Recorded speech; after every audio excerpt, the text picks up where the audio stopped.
Narayan Prabhu, Hare Krishna. Haribol, glory to Prabhupada. Hare Yeah. all good. Prabhu, I was asking Ronald Prabhu about Bhav Bhakti. Have you been ever read about this? I mean Bhav Have I Bhakti. what? Bhav Bhakti. The goddess Parvati or devotee Parvati? No, he's talking about Bhava Bhakti. Bhava Bhakti. Okay. I'm not sure what you're saying. He's saying Bhav, like Bhavananda, Bhav Bhakti. I don't know is Bhav Bhakti a thing or a person? Hari Bol. Hari Bol. It's okay. Got it, Hari Bol. Okay. My bad. Maaf karo. Are we talking about Bhakti in the mood of Bhava, or are we talking Yes, about that's Exactly, devotee? exactly that point. Yeah, bro. Yeah. Now, this is what the symptoms are in layers as we chant. Acha. It's not like we're trying to attain, or take. We can aspire, but the more we want something like that, the more it means we are struggling through our material consciousness to get it. The way to get it is to let go of the material consciousness and chant purely, it will come. Instead of having to go after it like a hunter after a deer or something like that. Yeah, it becomes like a sahaja type of. Well, it could be sahaja, or it could just be too much mental activity, too much Mental activity, right? speculation. Right. Anytime a person has a goal, I get all these things on Quora. I'm only now beginning to answer them about, when I have karma, will I get through the karma? Will I be like this or that when I have no karma? I haven't been answering it because it's so absurd, but I've begun to answer it because you can't just leave it hanging there. That karma is always there as long as you have a material body. So if you want to be free from karma, let go of your material sense of wanting something. But these guys that write, they want their body and their mind to be satisfied in their body so that their karma is no longer agitating them this way or that. So it's pointless, you see. Yeah, as long as you're dealing on the material platform, you're bound to be, baffled. Karma, this, that, feelings. I mean, how can they escape this? Thinking from the that's bodily what's going platform on of with all life. the people we're dealing with, and with our dear friend Basu in India. He's up to his neck in interrelatedness on the subtle bodily platform. And I read a lot, and there's a lot of devotees that have done very nicely in studying Shastra and reading, understanding Shastra. It's nice, but the whole thing is they're eating Shastra for dinner because their body is hungry. Their mental body is hungry. The idea is the Shastra takes you to bhakti. It's not that bhakti takes you to Shastra. Yeah, Prabhupada says that, philosophical speculation should get you to devotional service. If it doesn't, then it's just a waste of time. Yeah, but you can say on the Kinnistarikari platform, if a guy becomes a Sanskrit scholar and wants to memorize thousands of shlokas, pronounce them just perfectly, you could say, sir, if you're a follower of Lord Chaitanya, you missed the boat. You're wasting your time. Or you could say, you were a son of a man who ran a butcher shop, and your mother was an exotic dancer, and now you're doing this study of Shastra. That's wonderful. Congratulations. You're stepping beyond your birth. You're stepping beyond what you came into the world as. And now you're becoming a person who is about to let go of everything you've learned so that you can chant in bliss. Because if you know too much stuff, it's not blissful. So Haribol, my question was, Yes. So my question was, Prabhu, I mean, we do sadhana bhakti, right? We do sadhana every day morning. We just chant. I mean, make our mind powerful that we should chant properly. Now, Oh, yeah. What's the difference between a sadhana bhakti and a bhav bhakti? Bhav bhakti is basically your emotions. You are attached Yeah. with Krishna through your emotions, and you're always crying. You're always thinking of Krishna. So there have been various Yeah, examples. that's quite a leap, that's quite a leap because they're both being perceived from the bodily perception, right? That you Yeah, see yeah. the body of the sadhana, the Bhava Bhakti, and he's weeping. You see the body of the sadhana Bhakti, and he's busy crouched over his beads, concentrating on chanting and stuff like that. Yes, but what you're really talking about is the sadhana Bhakti is the Kanista Adhikari platform. End of story. Acha, acha, Now, if you want to understood. talk about Bhava Bhakti, you have to take into account that there's so many people in ISKCON or outside of ISKCON that are trying to dance around. I was almost going to say they want to dance with gopis, but they want to dance around and experience things on the spiritual platform without the quality or qualification of participation. They don't know how, but they want to get a feeling, an impulse, like a woman is singing a nice song and she starts weeping. Well, does that make her a saint, or does that just mean she's a woman and she's singing beautifully and it makes her cry? So the sadhana bhakti, sadhana bhakta is a person who is following everything in the temple and doing it just nicely. The Bhava Bhakti is the beginning of the Kanista, of the Madhyamadikari platform. Acha, got it. Okay. But we have to be careful because when you get into that Bhava Bhakti, it's so easy to become Sahaja Bhakti, imitation Bhakti. Acha, acha. Just emotion is not enough. The emotion has to come from relationship with Krishna. And the way I've been described, I'm very austere in my outlook. The way I describe the Madhyamadikari, it's very austere. You're gradually you're willing to let go of all of your sadhana bhakti, but you don't let go of it all at once, right? You still have the sadhana bhakti, but you're letting go of bits and bits of it and exchanging it for bhava bhakti in relationship with Krishna under the guidance of Lord Paramatma. Yeah. It's not like it's oh, look at him, he's full of bhakti and he's chanting and he's weeping. Yes or no? We don't know, and besides, it's none of our business because he's experiencing it, not us, right? We can't say, oh, I wish I were like him. How do you know what he's thinking? How do you know what he's feeling? We don't know. All we know is that he has an emotion when he's chanting. That's nice, usually. But we don't know it's nice. All we know is what we do. And if that's nice, well, let's make our progress like that. But we shouldn't try to be sadhana, bhava bhakti, nor should we try not to be sadhana bhakti. We should just try to chant in such a way that we feel a stronger and stronger connection with yourself. Right. Now you might say, well, what about a connection with Krishna? You're jumping. How can you have a connection with Krishna unless Krishna also has a connection with you?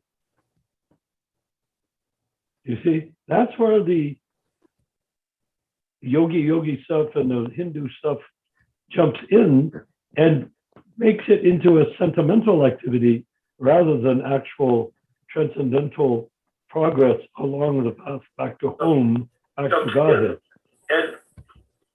Because if you talk to the bhakti who's weeping, he may or may not have a clear understanding of how to attain his relationship with Krishna. He's chanting and feeling something. Well, that's nice-ish. It's nice if it isn't artificial, if it isn't simply a womanly trait that he has, or it could be a million things, or like a little child that was lost and he came back, found his parents and began to weep. and he translates that into chanting?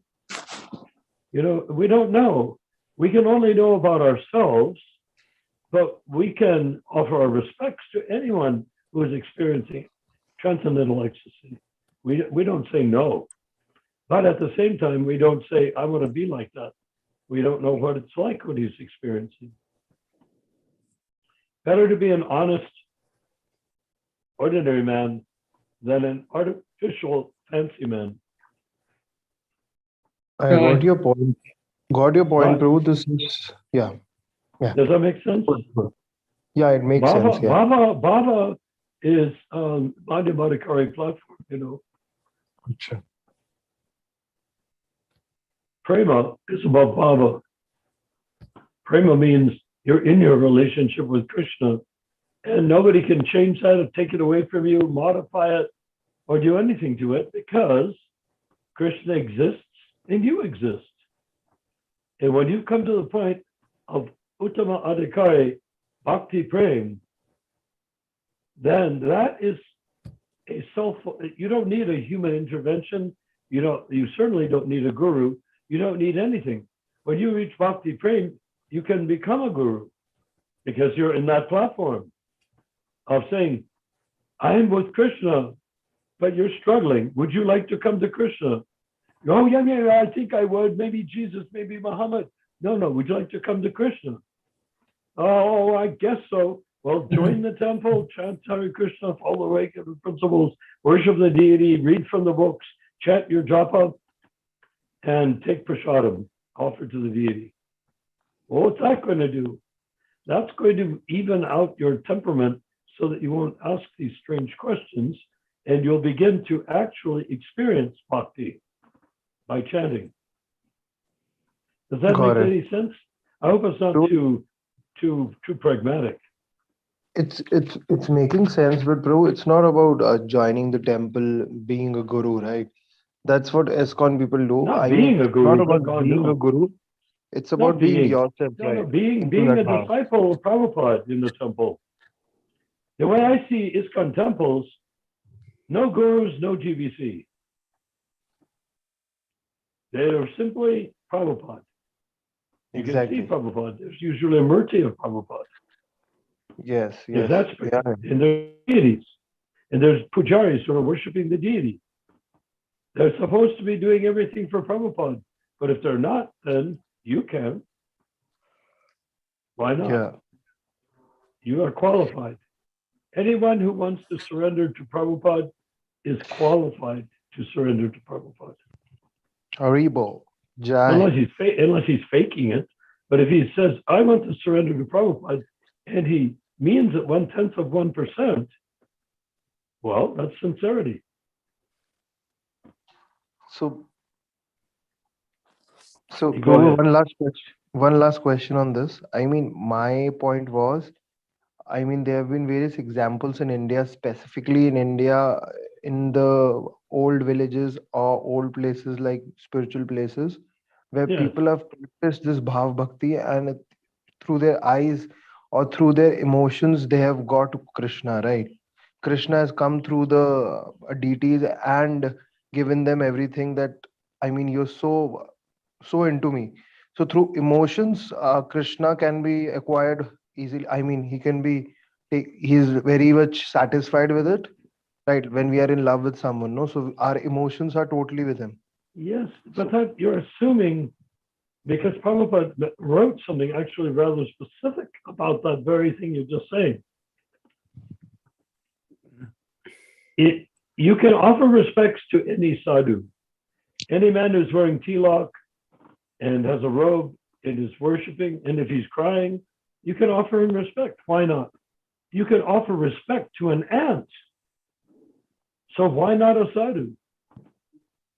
Having completed that little cycle there, let's just say what Prabhupada said, so many times illiterate beggars who have no way of making money, they grow out their hair, they go to the holy places like Vrindavan, they chant, they weep, but what they want is money and sex. No. I'm not talking about those guys, bro. Well, look, It's how do not you tell them internal. apart? How can you tell them apart? Prabhu, through their body language, you can see it through their face that they're faking it, right? After 15-20 minutes, they'll talk about money, they'll talk about any other things. You'll get to know Not that. necessarily. They can be quite clever. They can get involved and usually make friends. Women will come to get blessing. So the guy will become attractive to her. Then he will want to, at some point, have sex with her, and he'll want her to give him money. It may look like a guru-disciple relationship to the woman. I'll leave it. I don't want to talk about that, bro. Yeah, go ahead with the But other that's meeting. what's Yeah. going on. If you go to Vrindavan, you'll find probably the majority of sadhus there are that category. You go to Radhakund, absolutely. They're there to make money. They know if they sit there, people will drop money on them because they're in Radhakund.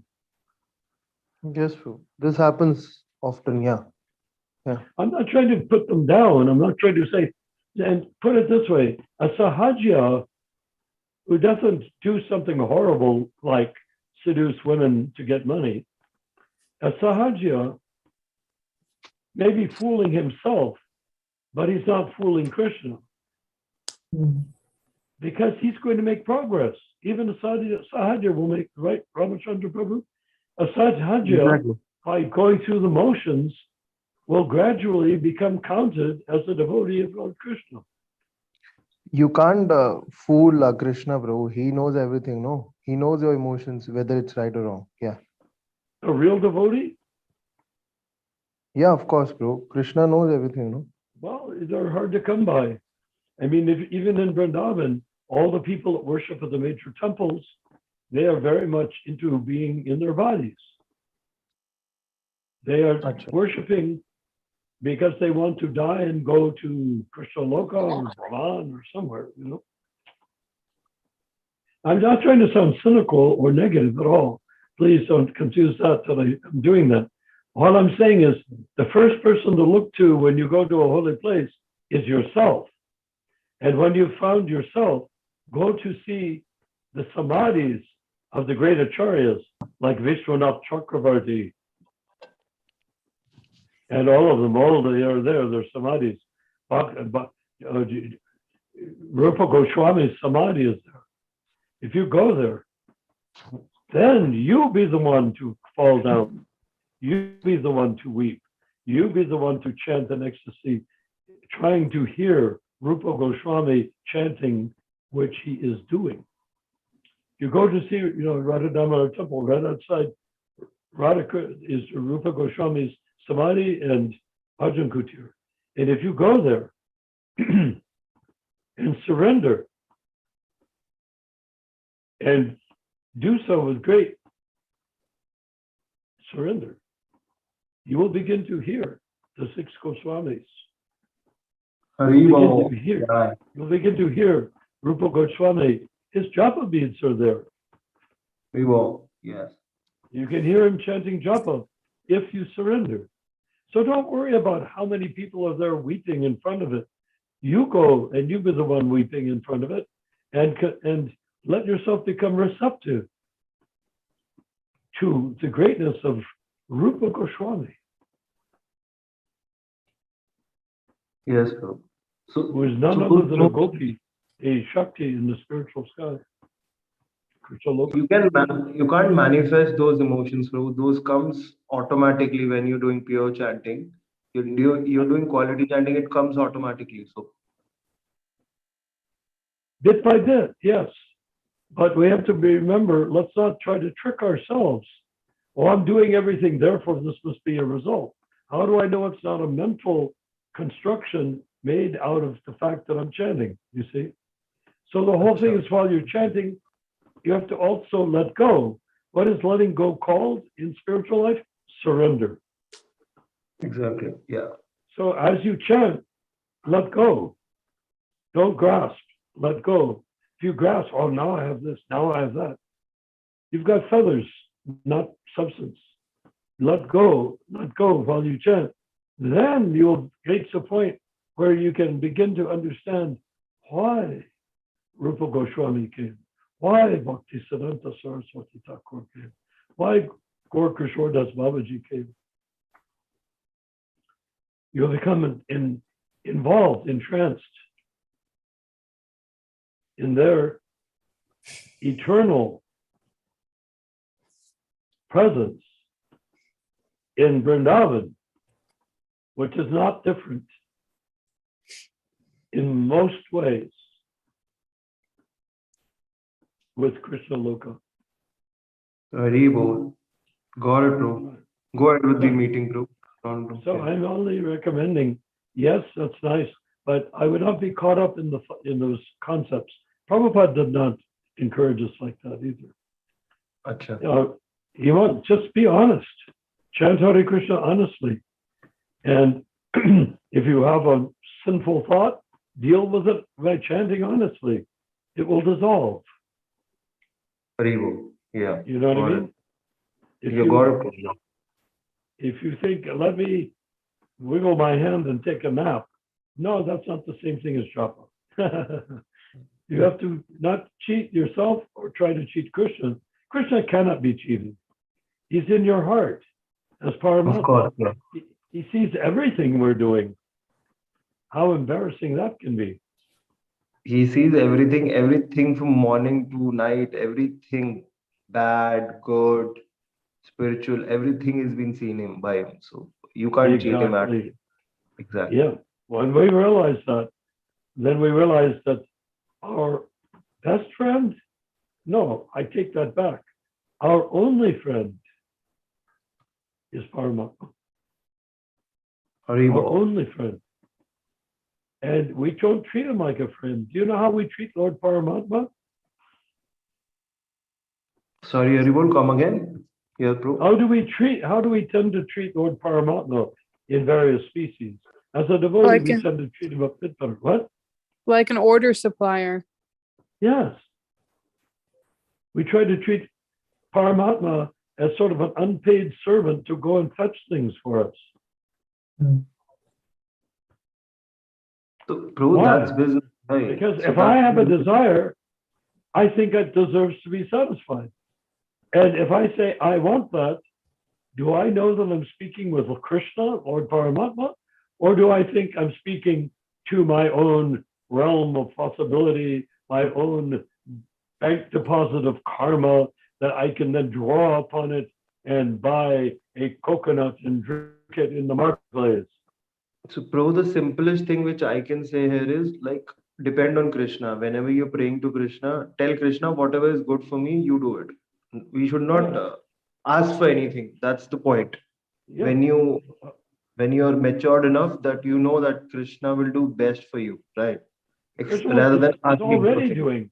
We need to say to Yeah. Krishna, you do, let me be the puppet and dance. Exactly.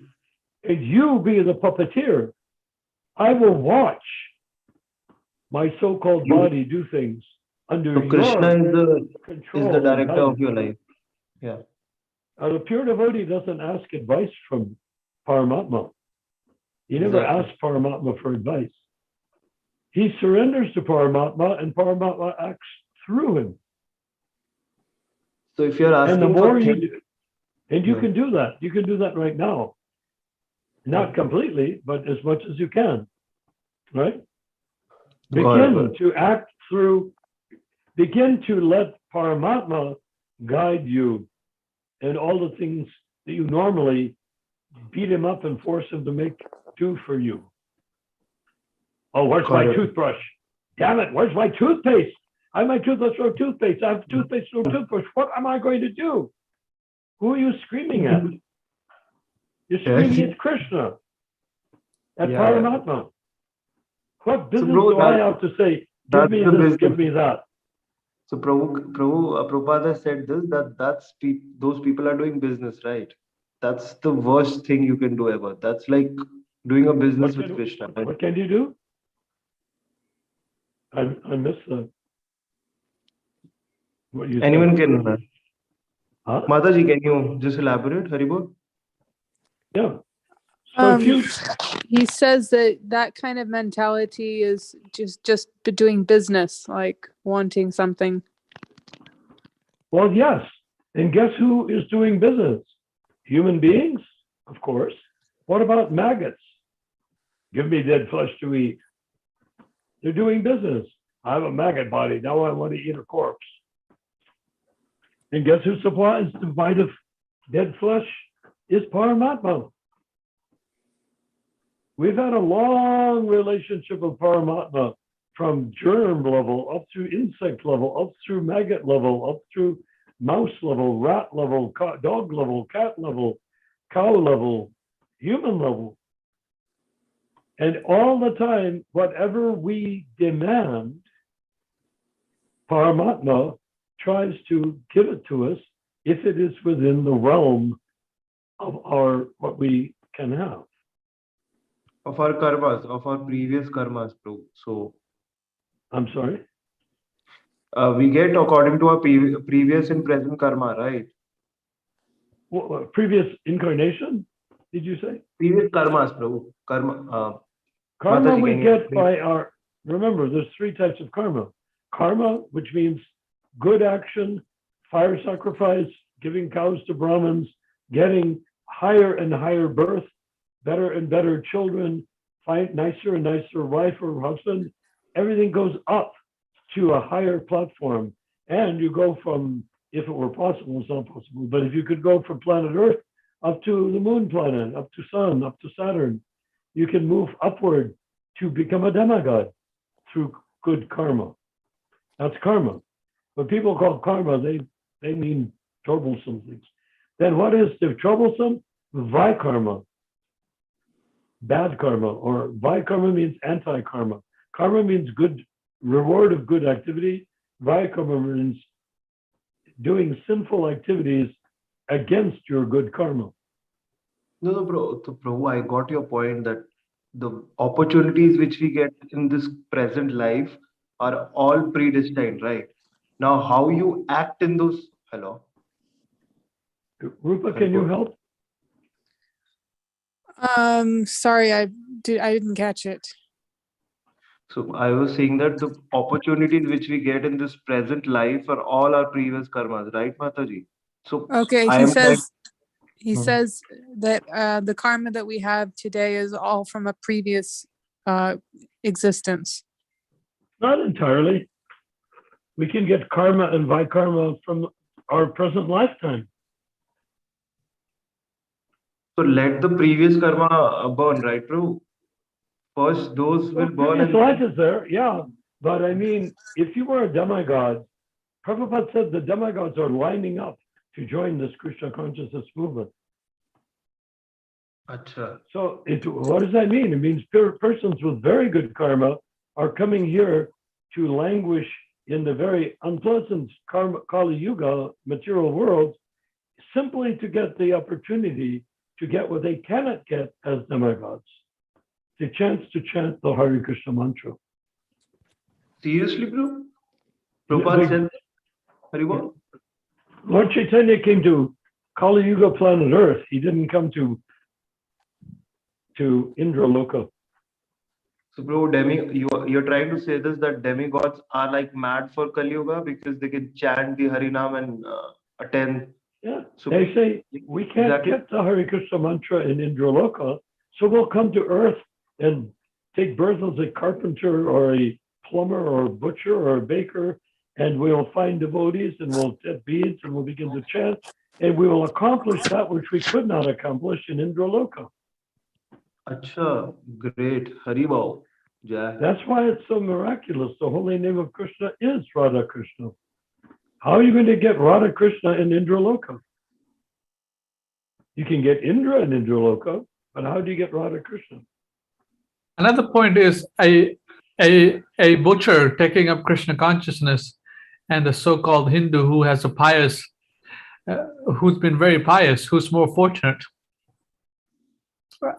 A butcher. Who's more fortunate, a pious Hindu or a butcher? Simply who's chanting quality japas, simply who's concentrating on the beats, right? Yeah, are you talking about Kali Yuga right now, like today? No, yeah. I mean, a butcher taking up Krishna consciousness purely, and then a Hindu having good karma, good family, good this. Who's more fortunate? The butcher's more fortunate because of his degraded background. He's been Yeah. able to understand, oh, look at my life. I'm such a sinful man, you know. And Yeah. go ahead, Narayan Prabhu. I'm going to say No, something. go ahead. I'm listening to you. So that's the point there you are making, that the demigods are wanting to come down. And Yeah, well, go ahead. well, that's it. So in that case, the butcher taking up pure Krishna consciousness is much more fortunate than any damn Hindu that has a pious birth, good family, good this, good bank balance. Because That's where we get to that tricky part called yeah, Yuga Dharma yeah, or Yuga Avatar.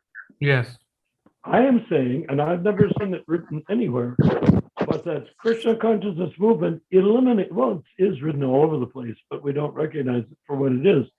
That the Krishna consciousness movement eliminates all other religions on earth, because the same God that all the religions are pretending to worship or thinking they're worshiping has come as the Yuga Avatar, right, gave us the whole Hare Krishna mantra.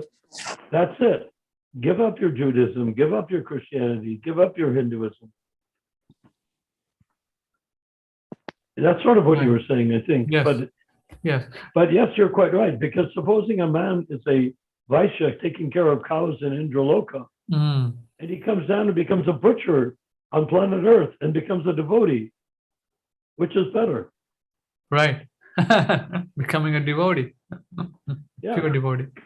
He doesn't have to become a butcher, but I'm just, it's an extreme example. Yeah, no, yeah, that's the thing. He's more fortunate than some pious person who's been executing his, duty. But Yeah. here, So the thing about the Hindu is he's not worshiping God, he's worshiping religion, mm, traditional religion, right? yes,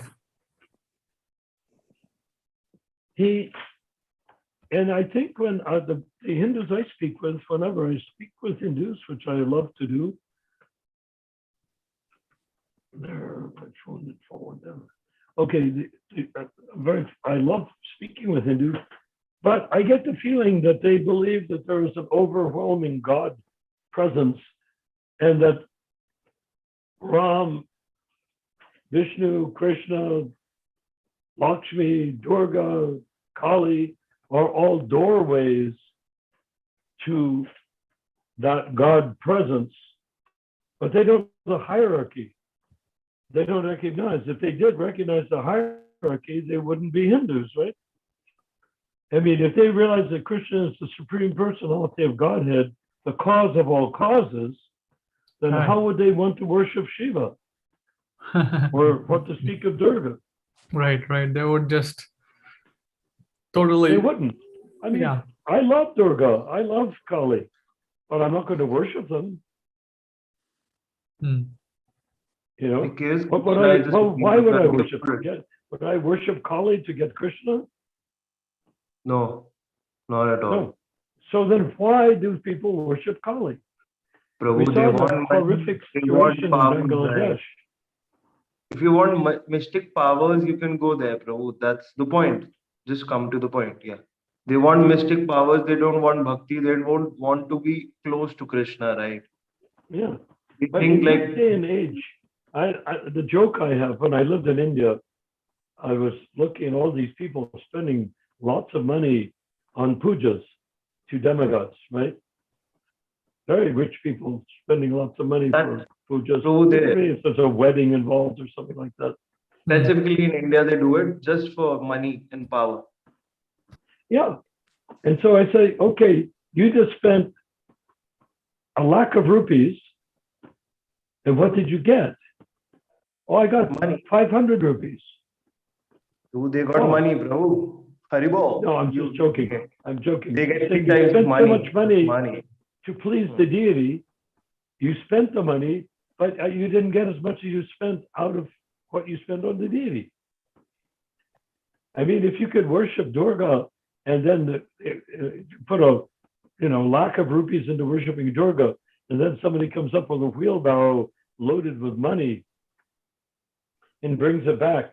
Here's 110% of what you spent on the puja to Durga. But it doesn't work that way. You spend the money And that's as far as it goes. Oh, by the way, Ramachandra, Rupa Manjari has something she'd like to see read, and I have something I'd like to see read if we have time. Sure, we can start right now. We have time. Well, no, we want to make sure the Mohit is reasonably satisfied. Mohit is always satisfied. Mohit is making so much spiritual. Mohit, you are making so much spiritual advancement. Do you know what that makes me think? Go ahead. Spiritual advancement, Prabhu? I have to think Mohit Prabhu, not just Mohit. I'm learning things. I know what I want. And when somebody speaks and I become awakened, satisfied, intrigued, interested, and inspired, touched, moved, and inspired by what they say, that's when I say Prabhu. Master means master. Thank you very much. So if you can inspire me, why wouldn't I say master? Jai. Okay. So Rupa Manjari Prabhu, you wanted this to be read. Maybe you can read it, Prabhu, and comment also, please, as you read. What do you want us to emphasize, please? Because her reading skills are superb. Yeah, Right. go ahead. Thank you. Penny Parker. We met Penny Parker, right? Years ago. I don't know. Okay, let's continue.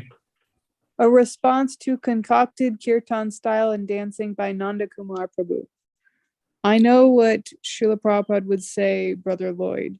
I traveled with him for almost 2 years and saw and heard many comments and instructions about kirtan style and tunes and dancing.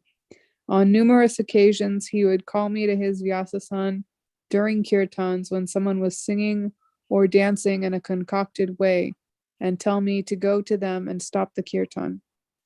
Then, when everyone was in stunned silence wondering what just happened, he would tell us how important it is to do everything the way he taught us and avoid the Western disease of monkey mind, where we are constantly changing things like a monkey jumping from branch to branch in a tree.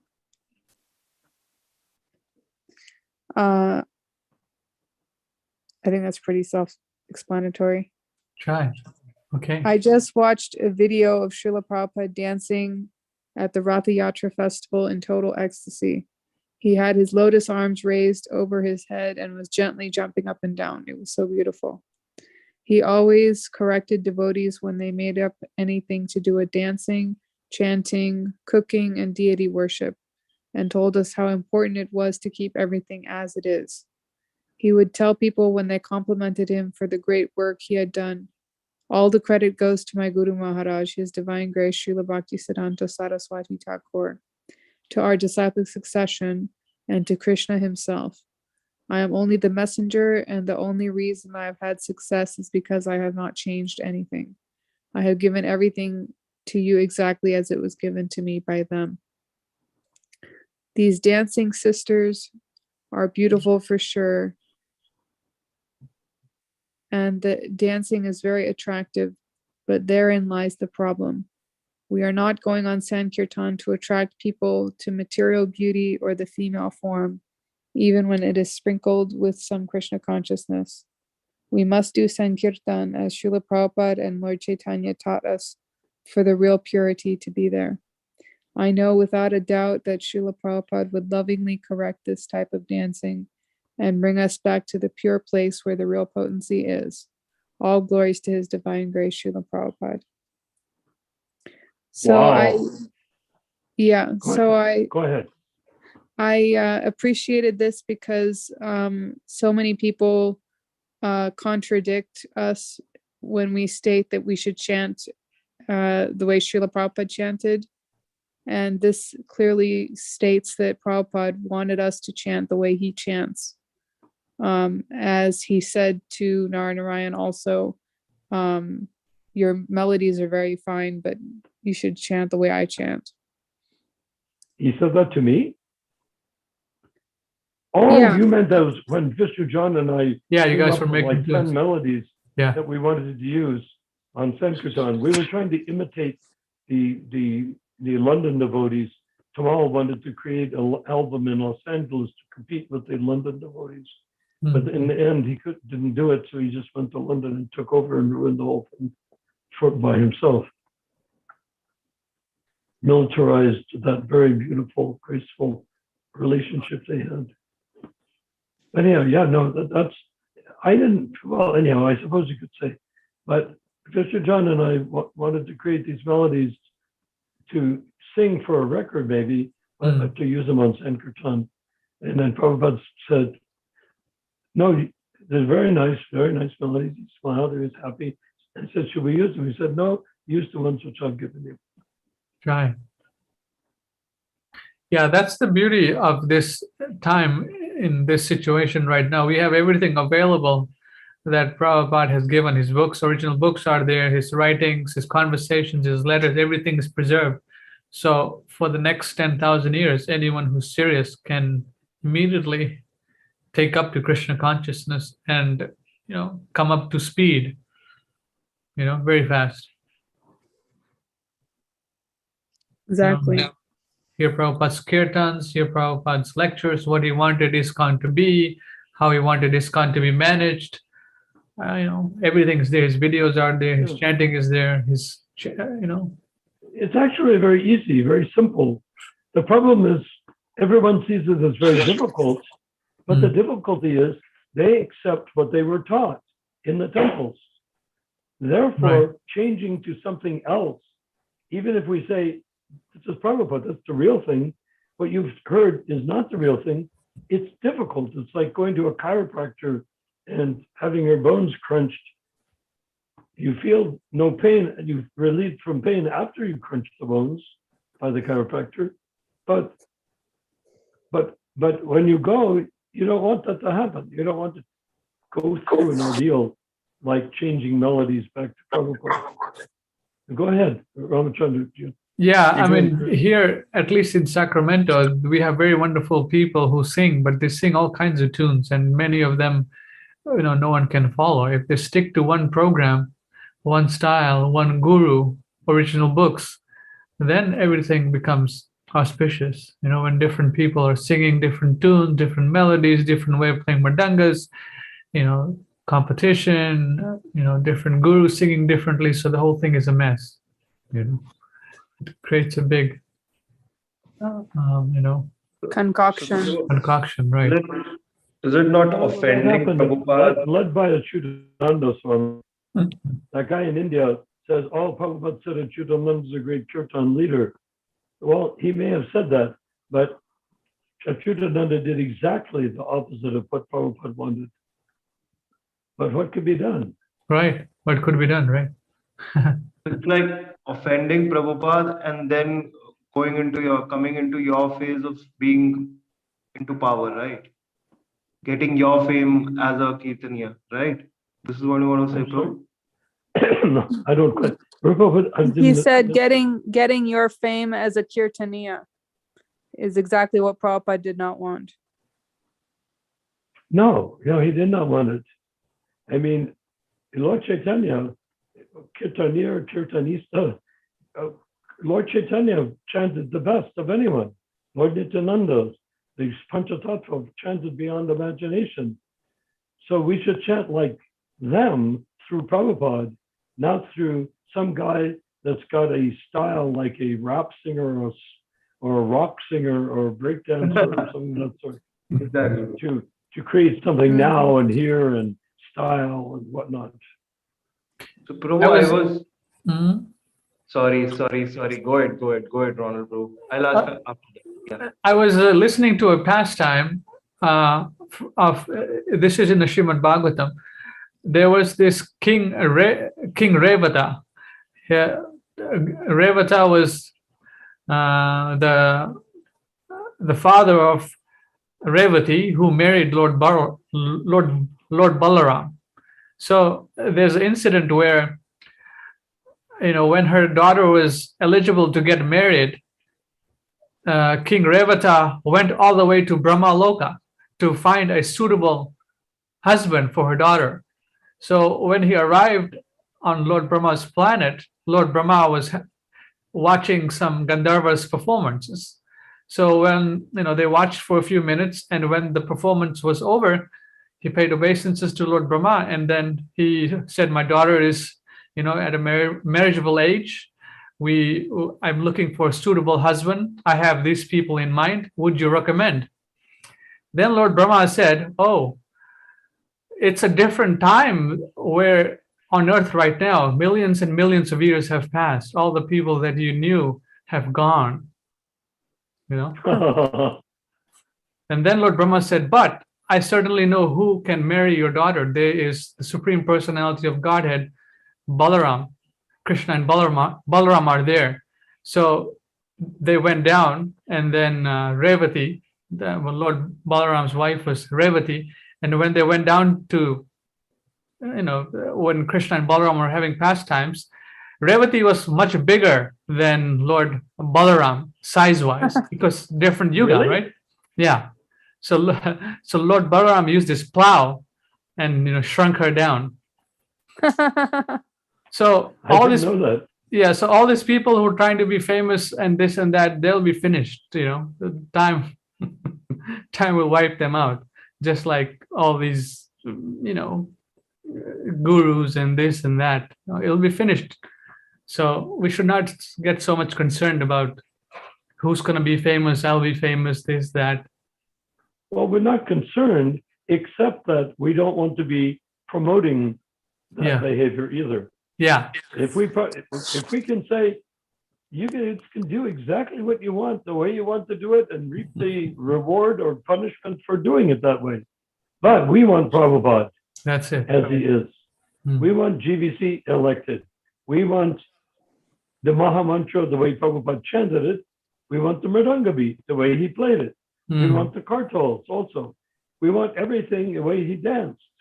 When you do those things, a small group of malachas, meaning former meat eaters, a small group of malachas will set a better example than a bunch of vegetarian for 50 years sahajas running around and pretending to be in some sort of Krishna Loka bhava, which they're not. Yeah, that was the case when Prabhupada was present. Everyone was, the devotees in a few years, they became very, advanced just by following Srila Prabhupada to whatever degree they were following. But it was much better than so-called Indians, they're following. Oh, yeah.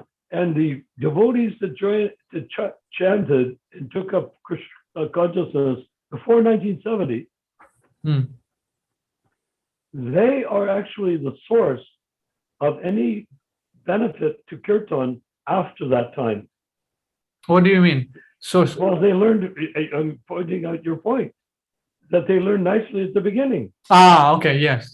Well, they learned So directly they continued nicely. Then they became nonsense rascals, but still there was the inner core that was the real thing somewhere inside there, floating around or to be seen or experienced. So we need to bring that back, that's all. It's not hard. I mean, if you stop to think of how easy, let's just think for a second, how easy would it be to completely make this movement perfect? Do you think? Leaving aside the fact that old habits die slowly, people don't like to change, people don't know why they should change and stuff like that. But supposing you could change things at a reasonable rate, we say, okay, no more gurus, no more GVCs, no more any of this stuff. Now we're going to go to Prabhupada. How long would that take, do you think?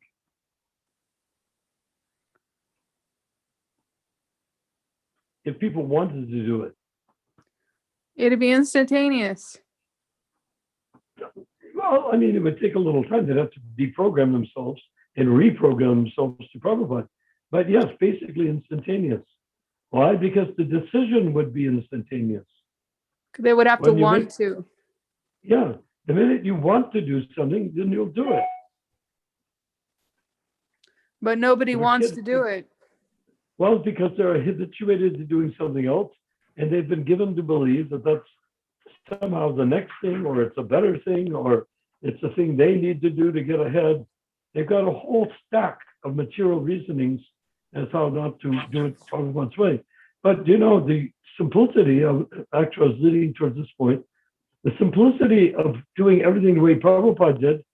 If you took every temple and handed out headphones to each and every member and put on nothing but Prabhupada Kirtan, Prabhupada chanting, Prabhupada japa, Prabhupada lectures, Prabhupada everything, you would automatically have Krishna consciousness the way Prabhupada presented it. And as you say, Rupa majority, basically instantly.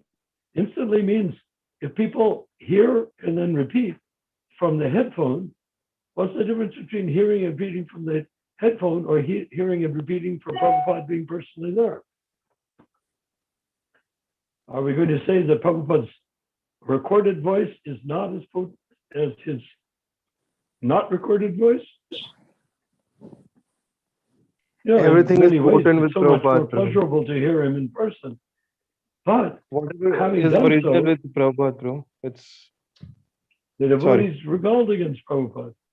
I was in Calcutta where Achyutananda would lead kirtans, and they'd be leaping up and down like kangaroos and singing nonsense melodies. And Prabhupada would be there. He wouldn't be leading. He'd be sitting there, crouched over with his kartals, with his lips moving, but he would not be chanting. Did they notice? I suppose they noticed and said, oh, Prabhupada's not chanting because he's relishing the way we're chanting, which he thinks is better. Whatever they were thinking, I can't speculate. I just did speculate, but they were thinking, this is better than what Prabhupada was doing. Can I Separating give this. a slight anecdote?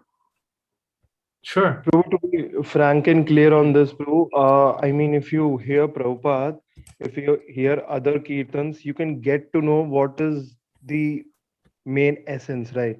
You'll get the main essence within Prabhupada's kirtan. It will struck your heart directly. This is Well, the what main people essence- need to understand, right? Yeah, the main essence is actually the only essence, and that you can get by putting on headphones and listening to Prabhupada. Exactly. So our Other great melodies success, are for fun.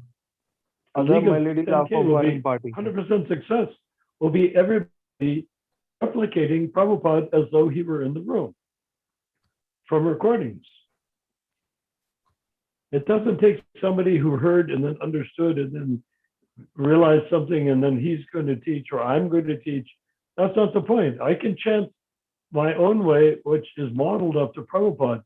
But if you want Prabhupada, you have to listen to Prabhupada, not me. That will change your heart. That's the point here, bro. Well, you have to hear. Most of your heart will be done by only Prabhupada. There's a physics, there's a mechanics involved in it, you know. I've said it more than once, but maybe I should say one more time, is that the dancing Swami step, you know what I mean when I say Swami step? When devotees dance, crossing their legs back and forth with their arms in the air. Achha. Go ahead, bro. You know what I'm talking about? Yeah. Is there a Back and video of forth. that? Is it the same way Prabhupada was dancing on the Rath Yatra? Is that it? Oh no, there he's jumping up and down. Oh, okay. Prabhupada was jumping, That's bro, the there. next step. Prabhupada was The into Swami step comes first. You dance, put your arms up, the way I'm doing in the video here. I don't know how much of it you can see. For me, it's a small picture. But you hold your arms up, and then you swing your left leg over your right leg. Then you swing your right leg over your left leg while chanting. And that's what we used to call the Swami step, meaning Oh, Prabhupada. Oh, it's simple, very simple. Yes. Yeah, but what does it do? When you run your leg over one leg and the leg over the other leg, hara, the abdomen chakra, becomes activated. When you Right. move your arms back and forth, your heart chakra becomes activated. Okay? And when you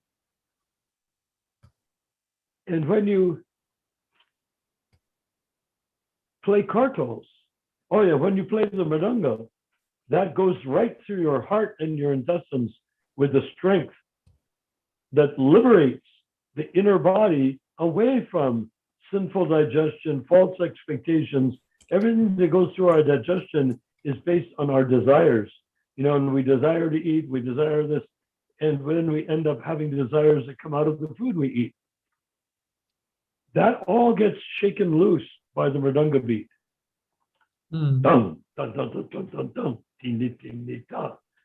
And the kartals, again, in the third canto of the Srimad Bhagavatam, described that the heart is bound up with cords of material misery. The heart is bound up with the misery of material cords. And you have to imagine, the way you were raised at home, the way you went to the army, the way you went to school, all these bounds are there tying your heart up and keeping you from being satisfied or happy. So when you play kartals at the chest level, it cuts open, it says right there, and the chanting, it cuts open the bounds, the cords over the heart. It doesn't untie them, it cuts them. Then your heart is open. In 1974, I used to be playing mridanga. We only let the mridangas play on the main floor, not on a group, and certainly not with our butts sticking out towards the devotees in a circle like cattle or something like that, like a herd. We chanted like that. I would stand next to a man. I remember one man that I stood next to. The mridanga, he began to feel good. He began to relax. He'd never been to a temple before. He was maybe 56 years old. He began to feel good. Then the kartals came near him, and I could see his mouth open. And his heart, you could tell his heart was opening because it was all bound up by the meat eating, the wife, the alcohol in his closet, all of these things. Cut open those bonds, and he began to weep. He never heard kirtan before. Why should he weep? Is he so advanced? Is he going to dance in ecstasy? Is he experiencing what you call the Baba sort of emotion? No, it was just an unavoidable response to hearing the kartals cutting through. So when they go and clash the kartals, it has the effect of the opposite. It makes you hard-hearted, not soft-hearted.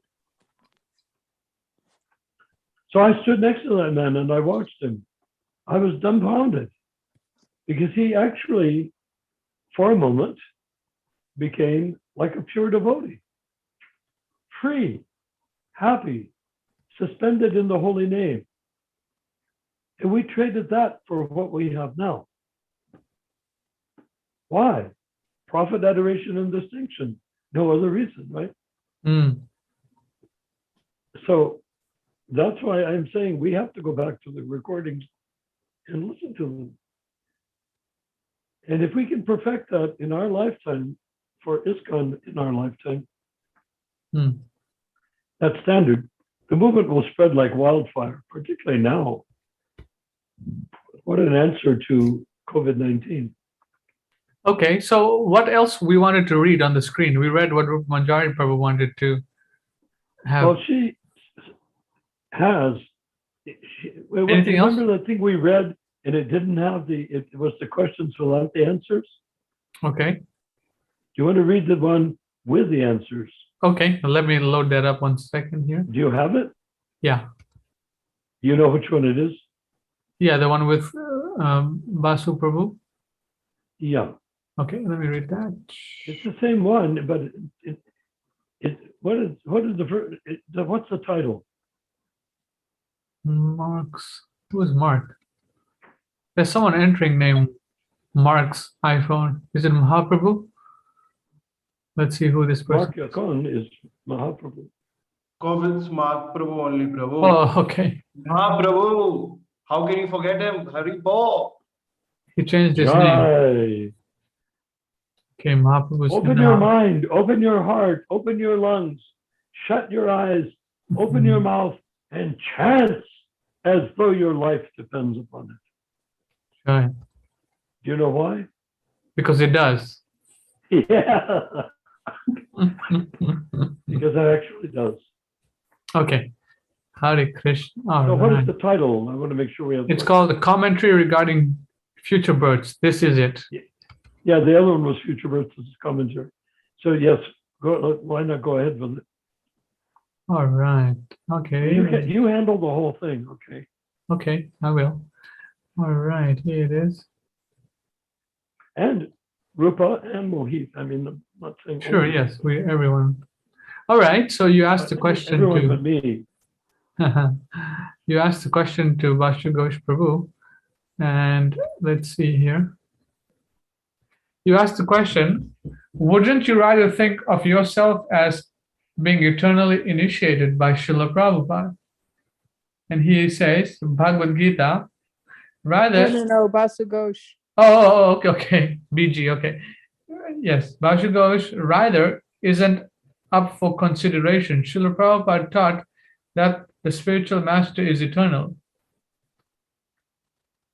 Chaku Dan Dilo Jay Janme Janme Prabhu say the spiritual master remains so birth after birth. The statement is not really that clear. What if you take Bhavananda as your guru and then You can birth after birth. This is where it becomes perplexing, because he seems to be taking my point of view, our point of view, rather than the one he's been trying to put forward. But anyhow, keep going.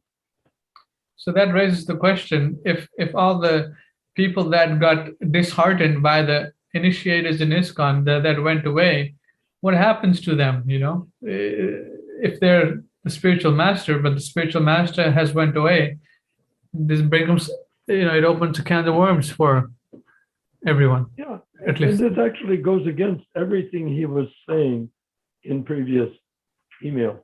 Right, okay. But let's keep going and see where this perplexing person takes us. Okay, then the next question is. Well, no, I have an answer there. Inzi answers that, right? Yeah, and the next point Narayana Prabhu makes, NZ, is eternal, birth after birth, also true for the disciples of the GVC appointed Kanishta gurus. They will keep the same Diksha guru birth after birth. Can you delineate how the connection as per the present sense of guru-disciple relationship will be conducted in as little as 50 to 100 years from now? Vasu Ghosh, as it has been all along, as per Bhagavad Gita, chapter 4, verse 34. What does chapter 4, verse 34 mean? Is it Evam Parampara Praptam? What does it say? You want a reference to this verse or no? Yeah, sure, find it. Okay, chapter 4, verse 34. Okay, I'm going to just briefly, let me take a look at this. 434, 1 second. Chapter 4, chapter 4, verse 40. What was it? Chapter 4, verse 434. Yeah. 434. It's that verse, very famous verse. Tad vidhi paripatena paripashyena sevaya. That verse. Upadakshanti jnanam. So he quotes that verse. So let me go back to the screen. Well, can you translate the verse? Okay, let me translate the verse. Just try to learn the truth by approaching a bona fide, a spiritual man. Okay, this is change books. Let me go to the authorized book. We don't want to. Prabhupadbooks.com. Yeah, Prabhupadbooks.com, exactly. Because who knows what they do in the database. Chapter 2, chapter 4, verse 34. 434. Yeah. All right. Now let me share the screen. everyone can see. Okay, there we go. All right. Bhagavad Gita chapter 4 verse 34, translation. Just try to learn the truth by approaching a spiritual master, inquire from him submissively, and render service unto him. The self-realized soul can impart knowledge unto you because he has seen the truth. Okay, Mm-hmm. let's It go gets a back. little perplexing, doesn't it, with successor gurus? Yeah, exactly. Very, very At the very perplexing. minimum, they should say, yes, we'll have successor gurus, but they must all acknowledge Prabhupada as their guru and is the guru for 10,000 years. Even if somebody becomes a successor guru 6,000 years from now, they must say, Prabhupada is the guru. I'm simply trying to give you an interpretation or an understanding of what he said. That's the least. I don't agree with that position myself, but at the same time, that's the least they could say. Yeah. You don't need a guru. If that's what it boils down to, then you don't need a guru. You just need an advisor, a senior devotee. Right, right. You don't need a guru, right? I mean, Yeah. you just need a god brother who's, Or an officiating acharya. yes. Officiating acharya means he can give you diksha for Prabhupada, into ISKCON for Prabhupada. He can give you marriage. He can give you brahmana initiation. He can anaprasana ceremony. All of those things he can do. Okay. Shraddha ceremony. Yeah, that 334 is a very powerful verse, but the initiators in ISKCON, they're very far away from that. So I don't know why he's bringing it up. So let's keep going. Then you say, your comment, Narayan Prabhu, where in his writing has Srila Prabhupada clearly defined his direct order and detailed instructions for appointing ISKCON successor gurus for the next 9,450 years? Or did he? And I don't think he replies to that question. No, he didn't reply to anything. Okay. Then you ask another question. Do you suggest that the present management of ISKCON neither knows nor cares what happens to a jiva in his next birth after he takes diksha from an ISKCON guru in his present birth? Do you agree that they don't? He doesn't answer that question, or does he? He doesn't answer that question. Yeah. He doesn't answer any of them. Everything I've written in red is more or less my response to my own question. Then Bhagavad Gita, chapter 8, verse 5 to 8. Is that Vasu's reply, or who is that? This part here. There. Huh? He put that there. So what is this 858? Let's see. You want to see what it says, or you want to continue? Oh, yeah, of course. Good Okay, idea. chapter 8, verse 5. Let's see. PrabhupadaBooks.com. PrabhupadaBooks.com. Chapter 8. Okay, here we go.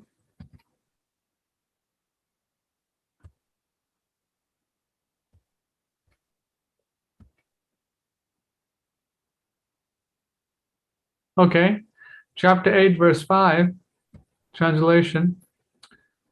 And whoever at the time of death quits his body, remembering me alone, at once attains my nature. Of this there is no doubt. 8.5, 8.6. Whatever state of being one remembers when he quits his body, that state he will attain without fail. So why you even need a guru if you want to quote these things? Why? I mean, why does he say this?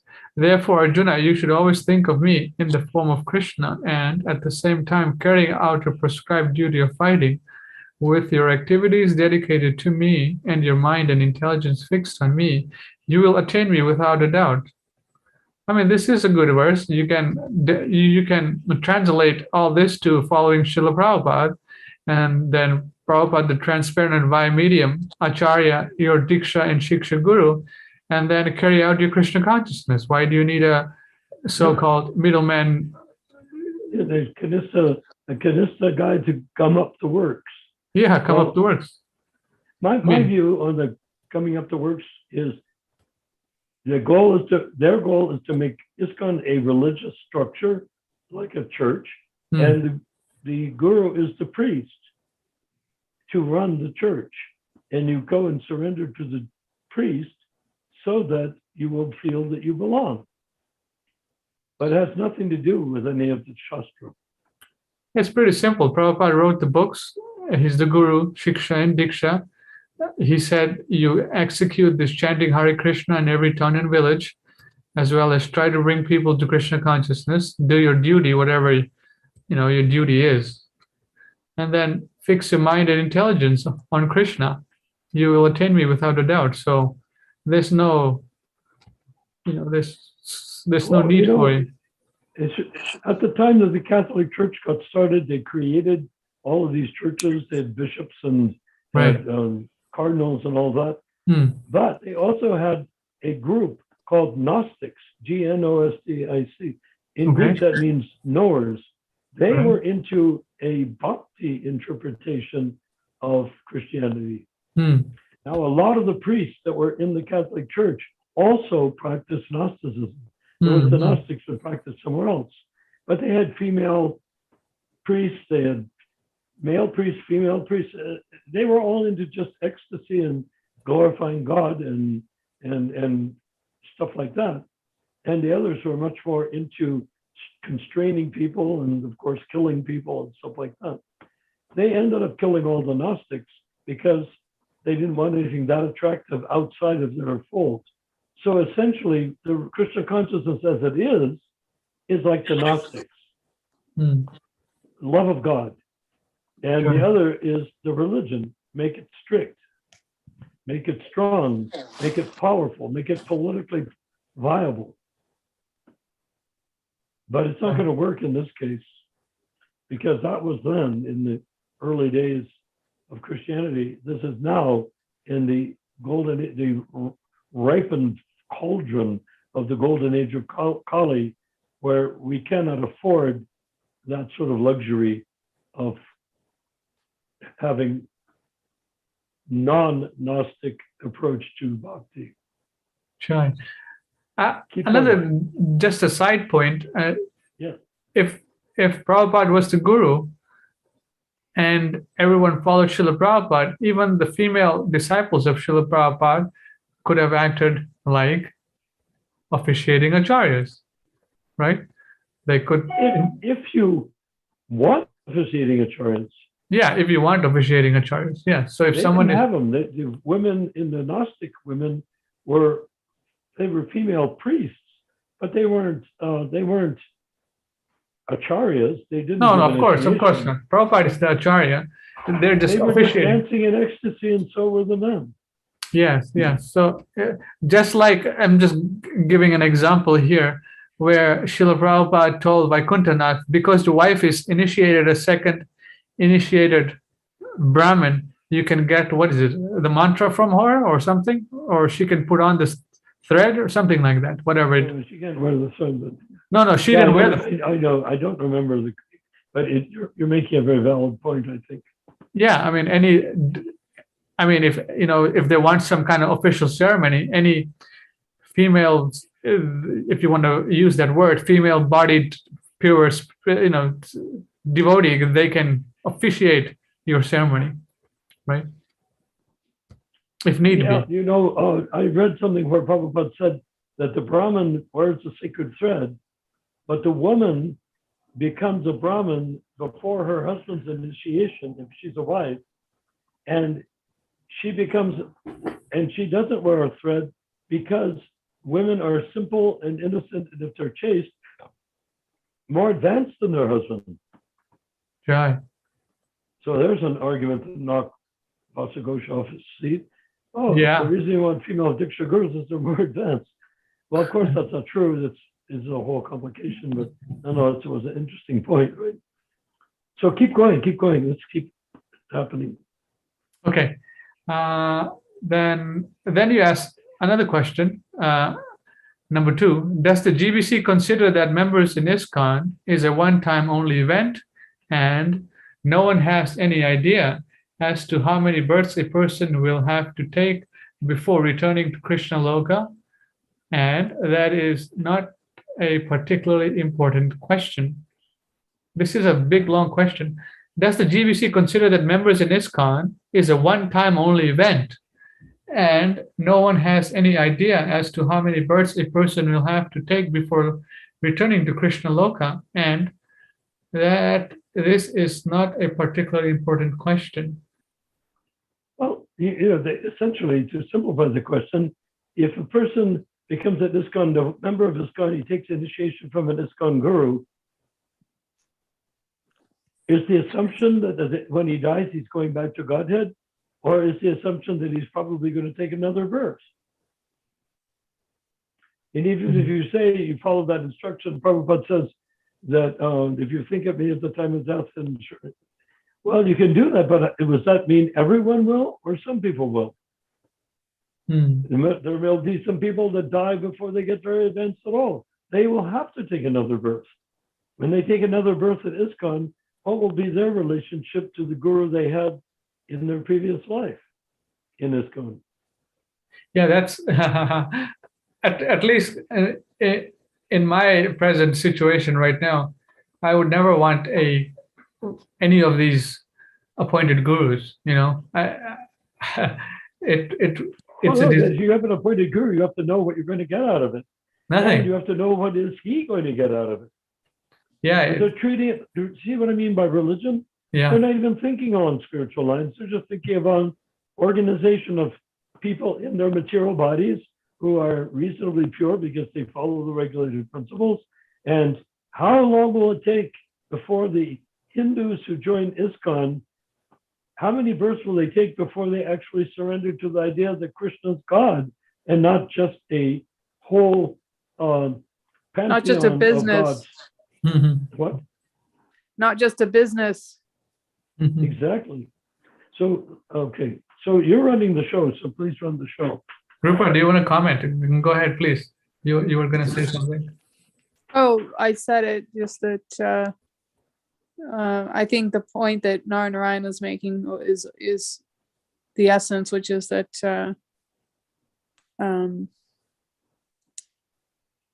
like it's only in his lifetime, the person's lifetime. Okay. They're not considering. If a person comes and dies after he's a shaved up devotee, takes initiation, 6 months after he takes initiation, if he dies, is he going back to Godhead? If it was Or only, does he take another birth? I If he mean, takes another birth, will he take another birth in ISKCON? Hopefully, presumably. If he does, will he take another guru after having taken a guru 6 months before he died?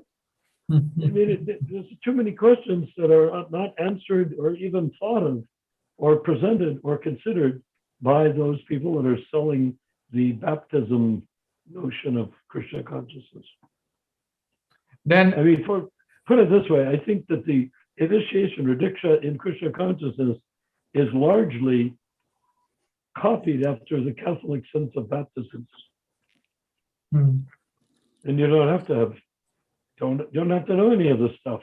You just get baptized every time you take birth. right.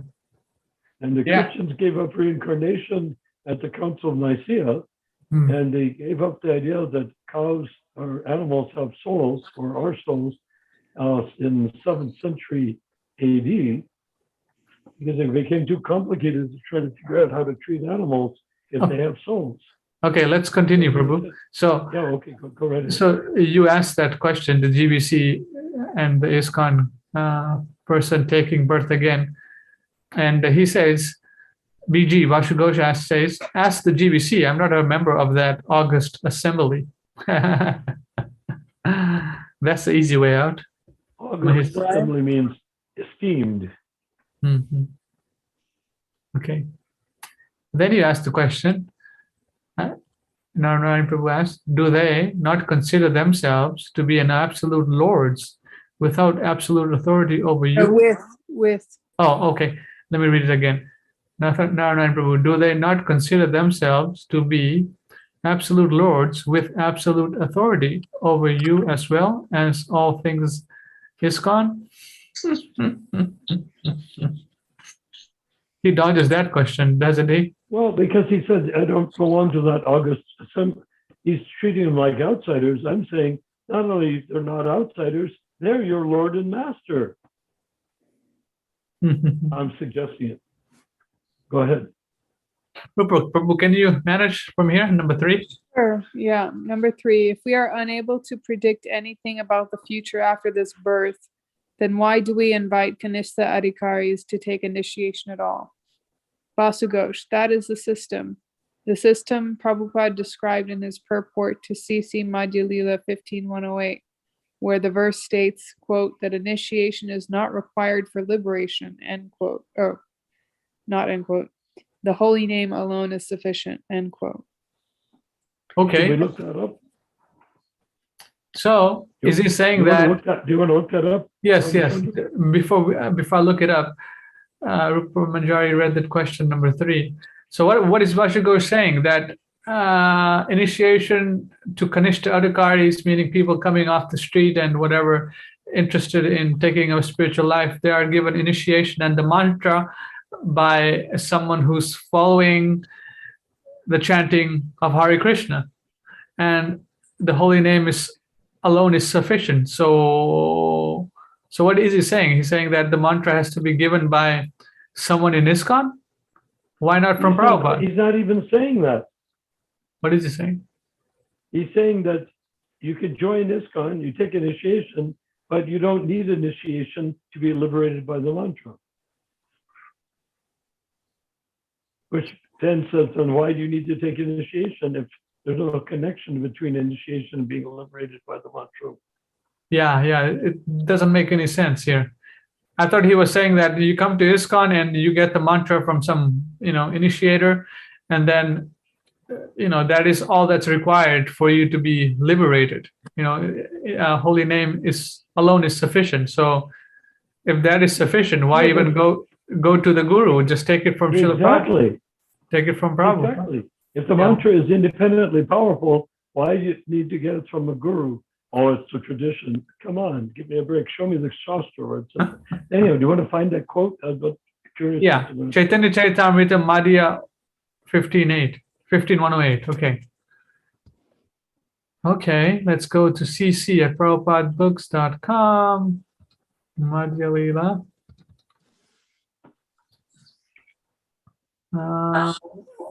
Teachings of Lord Chaitanya, no, Chaitanya, what is it? And Madhya Lila.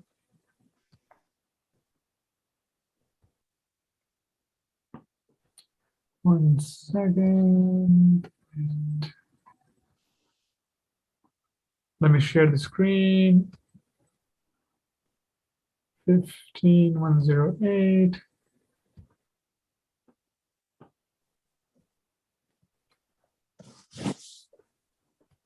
I mean, it seems so contradictory what they're doing. 15.108. At one side, they say you don't, the Maha Mantra is powerful enough to give you liberation. And next thing, he's saying that the tradition is that you need a guru. You have to. So how do they get there? Yeah, okay. Let me He share likes to go with these quotes from Shastra. I don't. I like to go with common sense. Yes. Because I think with common sense, you'll get the right conclusion from what Prabhupada did. The Shastra is just to support what he did.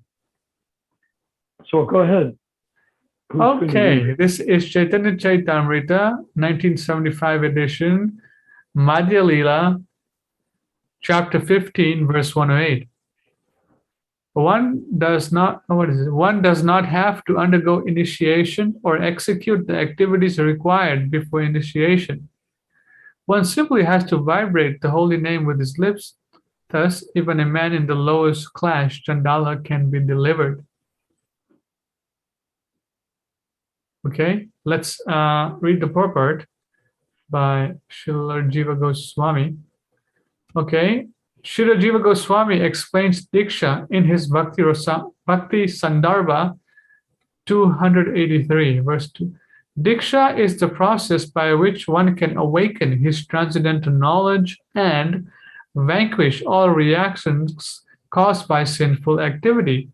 A person expert in the study of the revealed scriptures knows this process as Diksha. The regulated principles of Diksha are explained in the Hari Bhakti Vilas and Bhakti Sandarbha 283 as stated.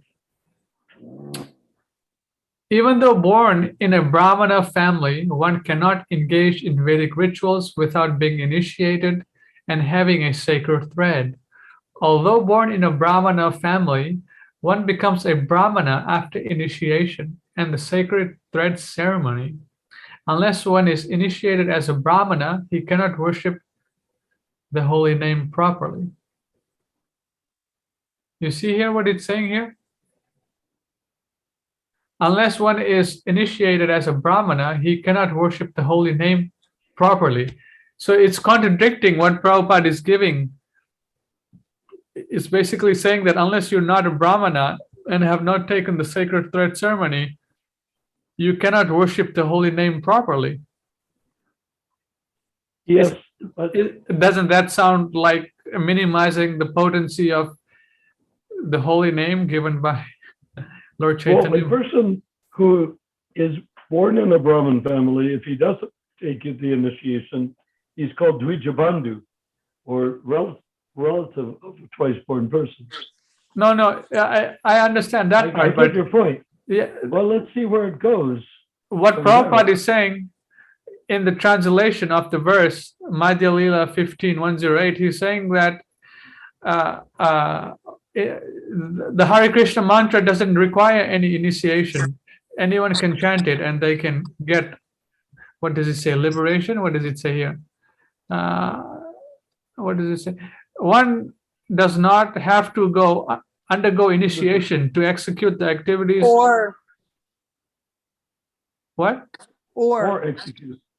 Or execute activities required before initiation. One simply has to vibrate the holy name with his lips. Thus, even a man in the lowest class, Chandala, can be delivered. Right. And then if you read the Shastra, what Prabhupada is saying, it's contradicting what he just said. Let's see. Right here. Well, Vedic rituals is not the same as chanting Hare Krishna. No, I'm saying this part right here. He cannot worship the holy name properly. Prabhupada is saying. He cannot worship the holy name properly. Well, I mean, he says in one place that the malacha can become delivered, and then he says you cannot worship the holy name properly. Well, keep Unless going. one. So I'm trying to point a difference here, that the Shastras sometimes say that unless you're initiated Brahmana, you cannot chant the holy name nor worship the holy name. But it's contradictory, So It is. It's interestingly contradictory. Then the next verse is even more drastic. yeah. Can everyone see? According to the Vaishnava regulated principles, one must be initiated as a Brahmana. The Hari Bhakti Vilas 2:6 quotes the following injunction from the Vishnu Yamala. Unless one is initiated by a bona fide spiritual master, all his devotional activities are useless. A person who is not properly initiated can descend again into animal species. All right? Yeah. It is the duty of every human being to surrender to a bona fide spiritual master, giving him everything: body, mind, intelligence. One must take Vaishnava initiation from him. Okay? Then Prabhupada quotes, what is this here? Bhakti Sandarbha. By chemical manipulation, bell metal is turned into gold when touched by mercury. Similarly, when a person is properly initiated, he can acquire the qualities of a Brahmana. Okay? In the Hari Bhakti Vilas, in discussing the Purushcharya process, quotes the following verses from the Agastya Samhita. In the morning, afternoon, and evening, one should worship the deity, chant the Hare Krishna mantra, offer oblations, perform a fire sacrifice, and feed the Brahmanas. These 5 activities constitute Purushcharya. Purushcharya. Yes. to attain full success when taking initiation from the spiritual master, one should perform this Purushacharya process. All right. Rupert, do you want to We read don't here? do that in ISKCON anyhow, right? The Right. word puraha means before, and acharya means activities. Due to the necessity of these activities, we do not immediately initiate disciples in the International Society for Krishna Consciousness. For 6 months, a candidate for initiation must first attend arati and classes in the shastras, practice regulative principles, and associate with other devotees. When one is actually advanced in the Purushacharya Vidhi, he is recommended by the local temple president for initiation. It is not that anyone can be suddenly initiated without meeting the requirements. When one is further advanced by chanting the Hare Krishna mantra 16 rounds daily, following the regulative principles, and attending classes, he receives the sacred thread, Brahminical recognition, after the second 6 months.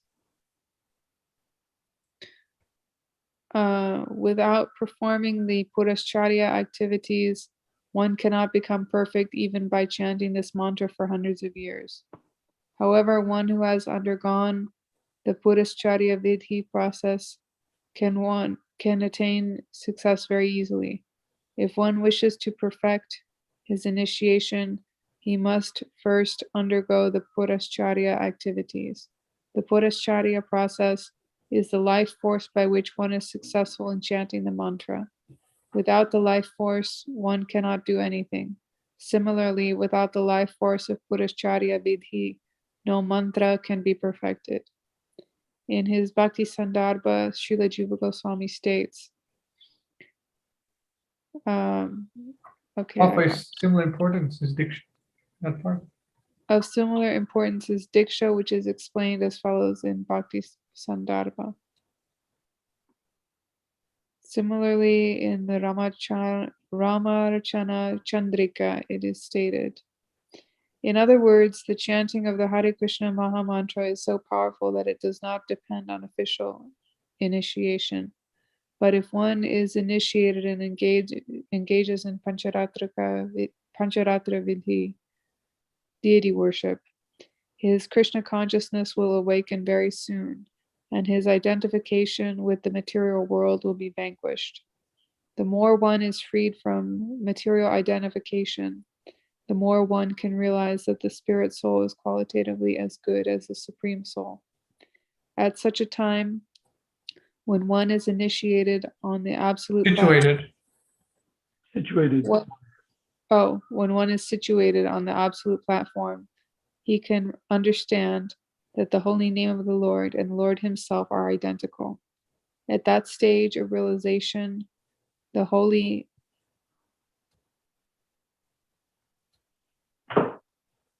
name of the Lord, the Hare Krishna mantra, cannot be identified with any material sound. If one accepts the Hare Krishna Maha Mantra as a material vibration, he falls down. One should worship and chant the holy name of the Lord by accepting it as the Lord himself. One should therefore be initiated properly according to revealed scriptures under the direction of a bona fide spiritual master. Although chanting the holy name is good for both the conditioned and liberated soul, it is especially beneficial to the conditioned soul. Because by chanting it, one is liberated. When a person who chants the holy name is liberated, he attains the ultimate perfection by returning home back to Godhead. In the words of Sri Chaitanya Charitamrita. Ramachandra, you want to take over? I think we have done enough justice for this. We need to see this one. Do you want to read, Narayan Prabhu? Okay. Simply by chanting the holy name of Krishna, one can obtain freedom from material existence. Indeed, simply by chanting the Hare Krishna mantra, one will be able to see the lotus feet of the Lord. The offenseless chanting of the holy name does not depend on the initiation process, although initiation may depend on the Panchatrika or Purushacharana. The actual chanting of the holy name does not depend on Purushcharya. Didhi, okay, or the regulated principles. If one chants the holy name once without committing an offense, he attains all success. During the chanting of the holy name, the tongue must work simply by chanting the holy name. One is immediately delivered. The tongue is sevanmukha, jiva. It is controlled by service. One whose tongue is engaged in tasting material things and also talking about them cannot use the tongue for absolute realizations. What's next? With these material senses, one cannot understand the transcendental holy name of the Lord or its form, activity, and pastimes. However, when one actually engages in devotional service, utilizing the tongue, the Lord is revealed. Is there anything more to that? Oh, sorry. Let me go back. So you see here how Prabhupada is answering here. Prabhupada gives a translation of the verse, very simple, that one does not have to undergo initiation or execute the activities required before initiation. One simply has to vibrate the holy name with his lips. Thus, even a man in the lowest class Chandala can be delivered. And then in the purport, he says how important initiation is. And then further, he goes to say that if someone is initiated by a pure devotee, a bona fide spiritual master, and worships the deity under his direction, it is very favorable, and he comes to success very easily. You know. So his initiation doesn't have to be in ISKCON Kanistha Guru. His initiation can be a officiating acharya. Yes. For Prabhupada. The whole thing to distinguish there is, it reminds me of that quote, the chanting, however, must be heard from the lips of a pure devotee for full effect to be Effect to be achieved. To be achieved. Chanting from the lips of non-devotees should be avoided as much as milk touched by the lips of a serpent has poisonous effects. So he's really making, I think, a killer line. You can hear the holy name and chant it sincerely. Even if you're a malacha, you'll get the full benefit by your sincerity and the power of the holy name. But in order for ISKCON to continue, there must be the system of Pancharatrika, and that is achieved through officiating acharyas acting as they did from the early 70s onward, acting in behalf of the acharya, meaning Prabhupada. Right. Okay, so let's continue. We got about 15 minutes left. The danger is that the whole thing will turn into sahaja situation and just chant. But they have to take initiation, but it doesn't say you have to take initiation from a guy who doesn't understand this stuff. But you can take initiation through a Kanistha Adhikari who's an officiating acharya, but not by a Kanistha Adhikari who is, it's the difference between taking initiation through the medium of the officiating acharya or taking initiation from a ISKCON guru who is supposedly on the same level as Prabhupada, or so we should pretend. So anyhow, are we continuing? Yes. We got about 13, 14 minutes. Let's that's just the right amount of time, I think. Yeah. Narayan Prabhu then says, and that is your argument for initiation, or is this Srila Prabhupada's argument for chanting the holy name instead of initiation? Then he says, read the purport and get back to me.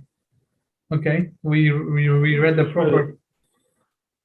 We read the purport already. Then he says, so in that verse, everything that Prabhupada said created for ISKCON is in that verse.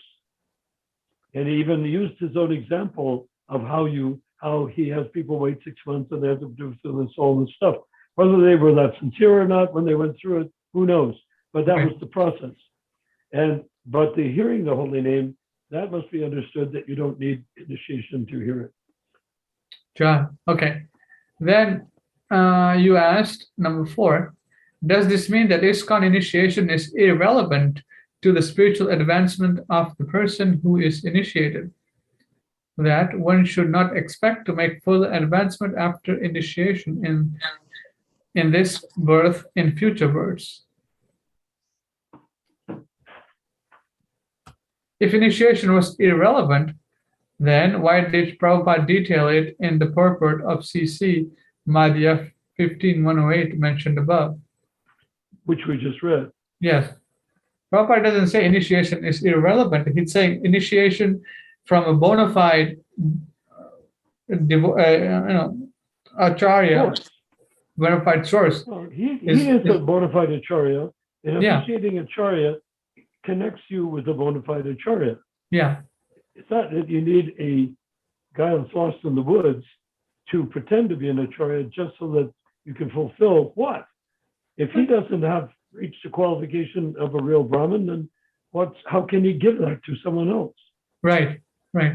I mean, another point here is it seems like when you get into it, guru and initiation, this, that, it brings the conversation down to a very large degree because, I mean, everyone is part and parcel of Krishna. You know, either they chant Hare Exactly. Krishna or not, Yes. right? Yes. So if they're already part and parcel of Krishna, they already have a connection with Krishna. Now, if they hear the mantra from Srila Prabhupada and chant Hare Krishna, that's, you know, that's like, you know, on the jet plane back to Godhead, you know? Yeah. Why?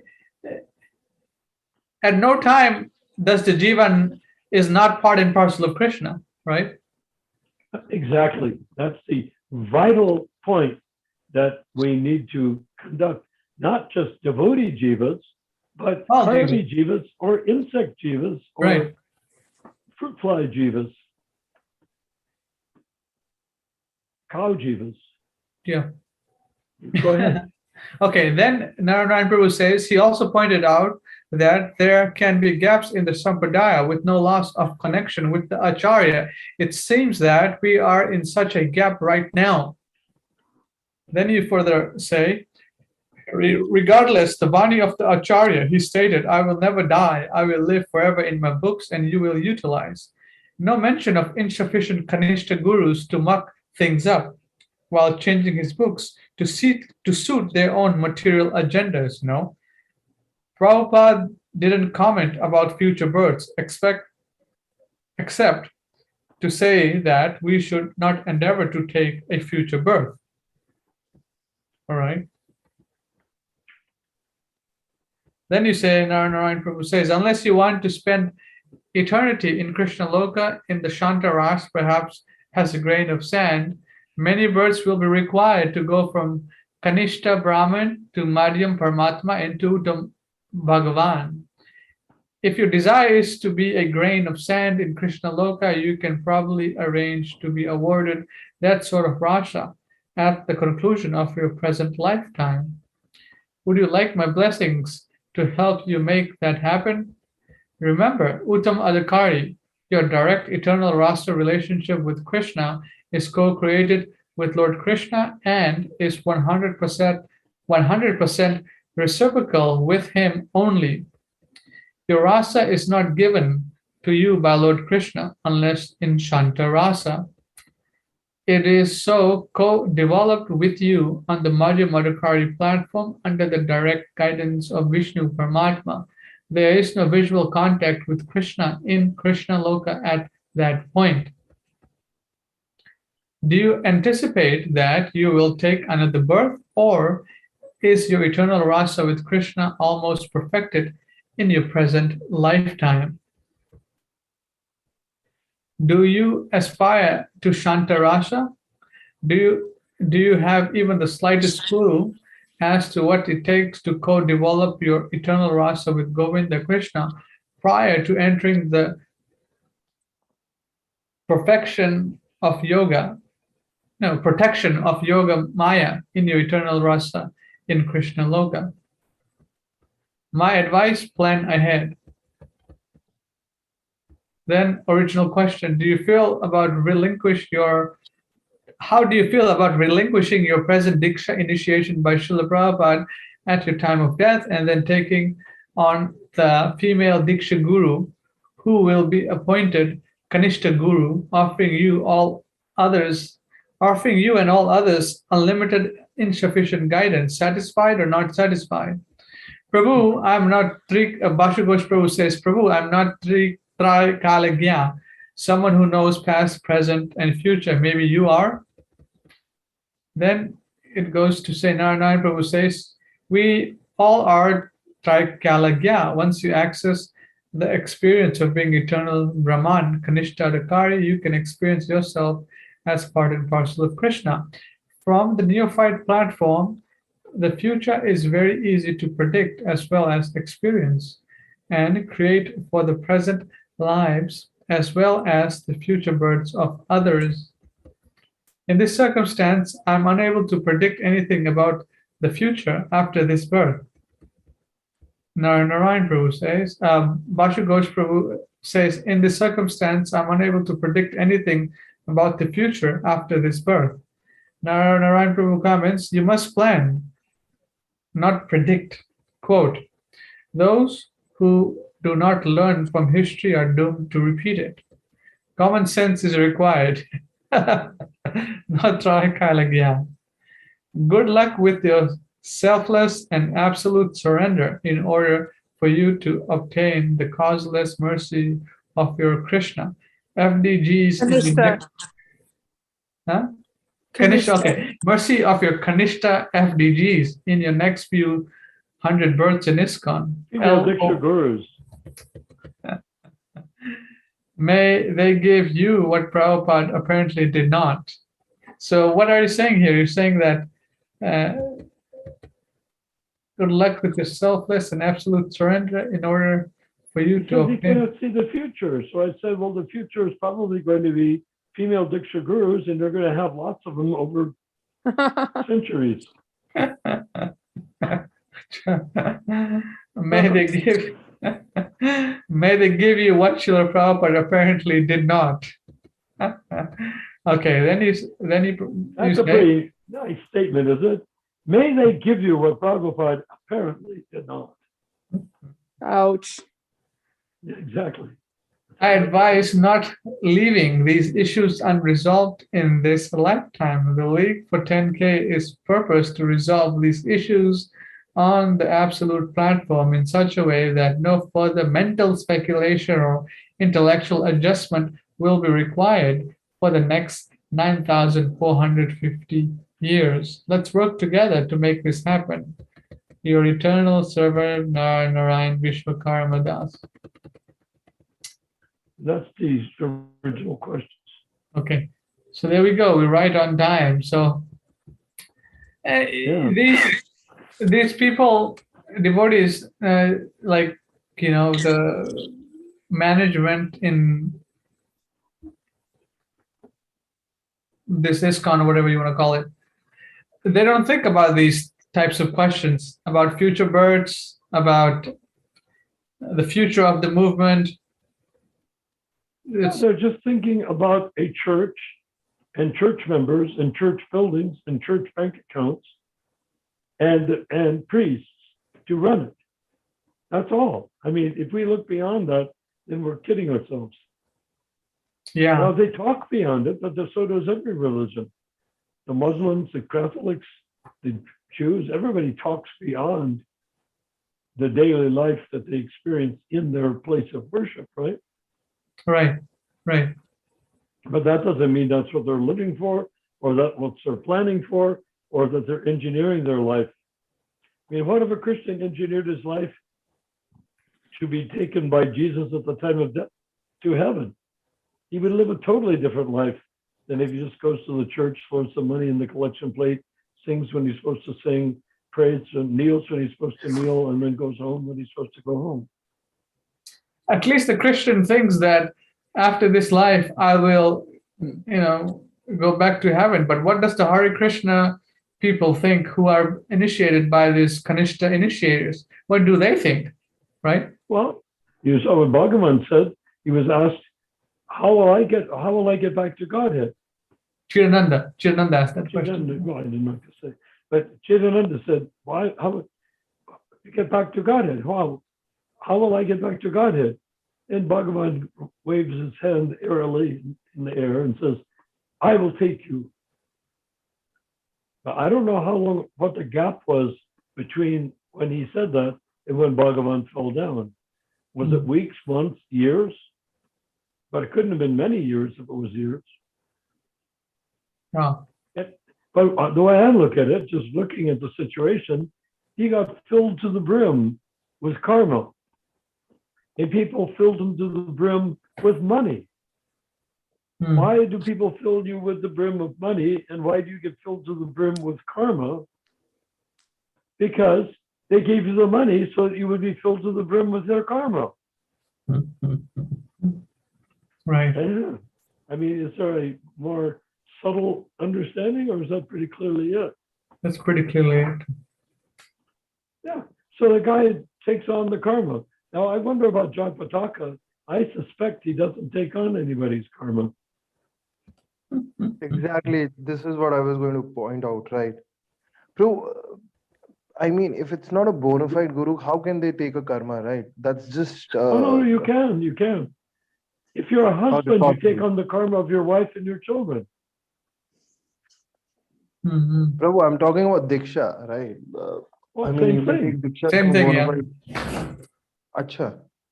Marriage in Vaishnava, I don't want to interrupt you, but Vaishnava standard, Diksha, getting married is the same as Diksha.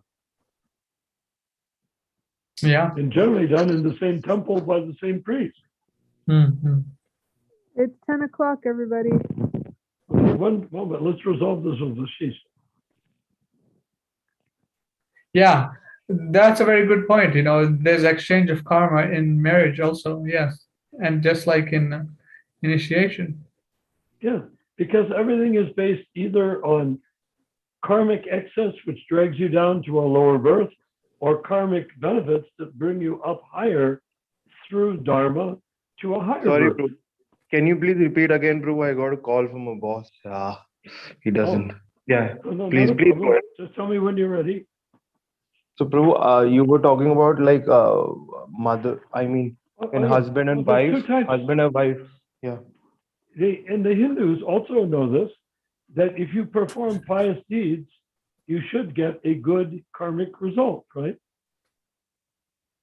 So, Prabhu, you were talking about husband don't you and get wife good karma exchange karma, by right? doing things according to the Hindu scriptures and So, Prabhu, Hindu teaching? husband, you were talking about a husband takes a karma of a wife, right? After that, can you Yes. explain? Well, that's Yeah, yeah. again, that's in the Vaishnava idea.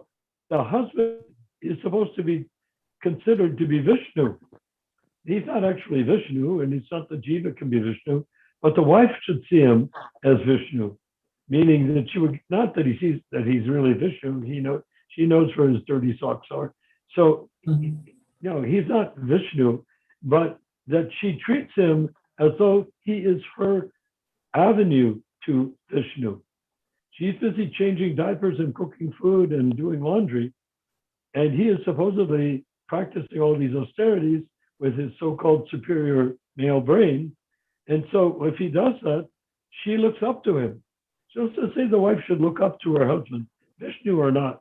If you look up to your husband, you're treating him like Vishnu. That's what you do. Vishnu is the male that you look up to, right? So you look up to your husband, and the children look up to the mother, and the children and mother look up to the husband, and the cousins and everybody according to age and designation, they look up to the senior person. If you're that senior person, then you're treated like Vishnu, not because to make you an idiot and puff you up, but because there is benefit to you if you do that. If you walk into the room and there's an elderly person there in the family and you bow down and touch his feet and put your hand to your head, you're going to benefit from doing that. It's not doing that just to be a stupid idiot. Oh, I put my hand on his feet. That's so yucky. Why did I do that? But that's what it's supposed to do in this family. No, you get benefit from doing it. Hierarchical benefit. So the same thing in the everything is like that in the Vaishnava enclosure. So the Kanista Adhikari also should look up to the next level. however he can. But the main thing is to make progress up from the ordinary lifestyle of a conditioned soul, move upward, considering that Krishna is the driving force of all jivas Rivo, Jai. that are pious, that are acting So nicely. basically, Jai Pataka Maharaj has taken various karmas of various disciples under him. Undoubtedly, he's taken quite a few. Otherwise, why did he get such a strokes, aneurysms in his brain? And I have this theory, my theory, but I think it'd be hard to disprove it, is that his disciples, seeing that he was sick and dying, begged Krishna to take some of their life energy and give it to him so that he wouldn't die and that they would die sooner or worse off or whatever instead of him, because after all, he's taking them back to Godhead. Haribol, Prabhu, I want to talk about one more thing. I mean, Sure. there was an issue where in Mayapur people were falling down, right? And they were falling down, and the gurus were also falling down because of the effects which the devotee was doing. I mean, those who are taking diksha, right? So, can you more elaborate on that? What was happening there in Mayapur? Meaning what?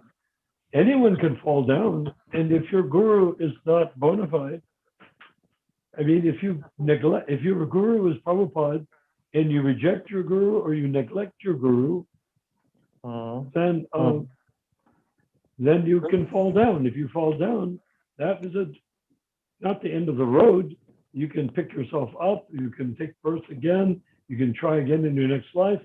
But at the same time, it's not the right thing to do. If you're driving your car, you can drive it along and swerve to the right and hit a tree. So if you hit a tree with your car, is that good? No. Can you recover from it? Probably. And will you get another car or fix your car and keep on going?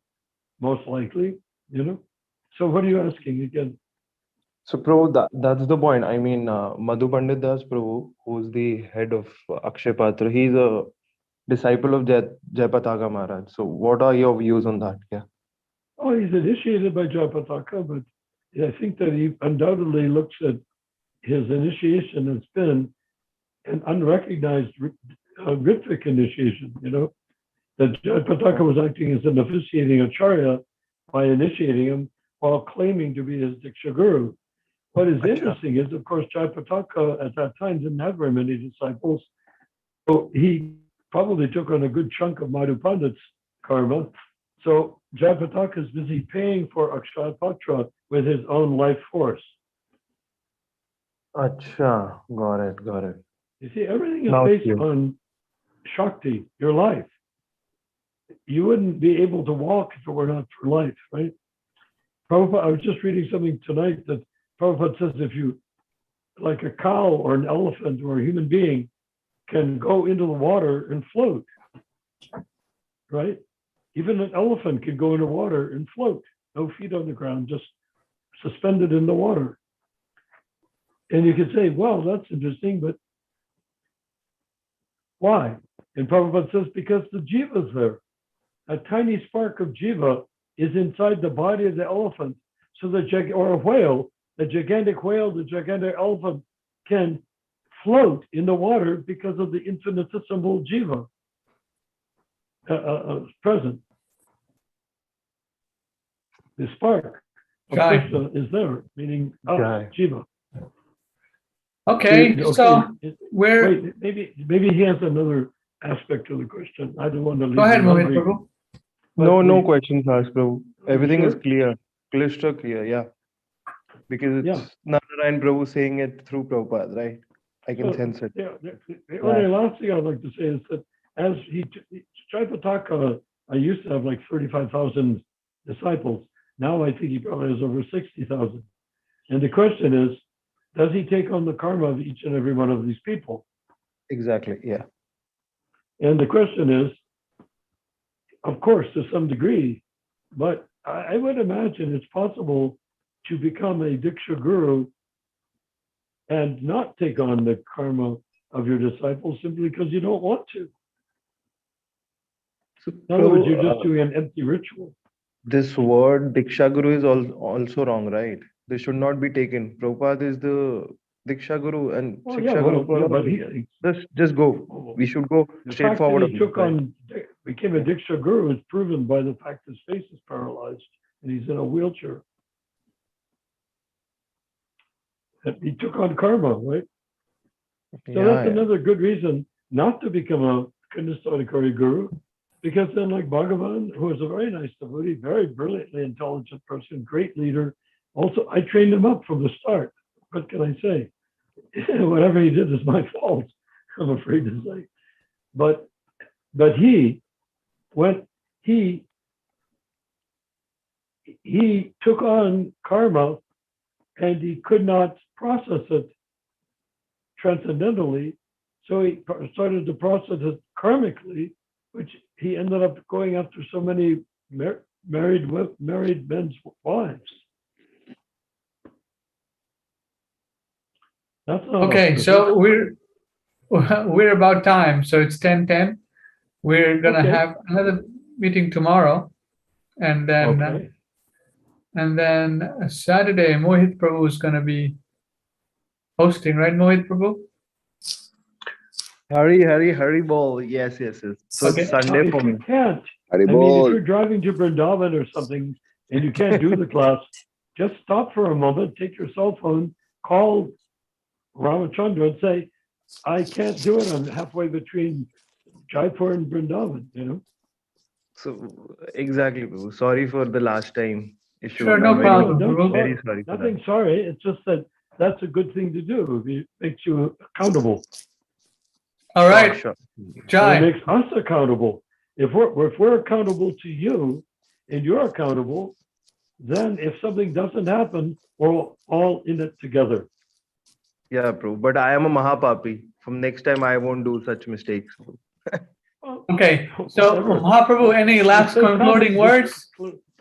Ramachandra Hare sometimes Krishna. calls last minute. He can't do it, and so we say, okay, I understand. Particularly when his children are involved, that's very important. You know. So, Hare Prabhu, Rama. Saturday, Sunday for me, right? Haribol. Krishna Yeah. Krishna. Yeah, Jai Mahaprabhu. Rama Rama. Jai. Hare. Where is Jai Narayan these days? Haribol. Jai Narayan Prabhu is out of town, and